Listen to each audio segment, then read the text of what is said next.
இப்பொழுது ஒலிம்பிக் தீபம் மைதானத்தின் நடைப்பகுதிக்கு வந்து கொண்டிருக்கின்றது. அனைத்து விளையாட்டுக் கழக வீரர்களும் அந்த தீபங்களை தங்களுடைய கைகளிலே ஏந்தி இன்றைய போட்டிகள் சிறப்பாக நடைபெறுவதற்கும் அக்கினியின் சாட்சியாக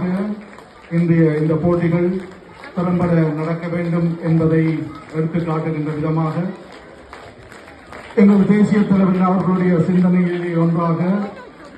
இயற்கை எனது நண்பன், வரலாறு எனது வழிகாட்டி, என்னுடைய வாழ்வில் என்னுடைய தத்துவாசிரியன் என்ற அந்த உன்னத சிந்தனைக்கு அமைவாக இதுவரை எங்களுக்கு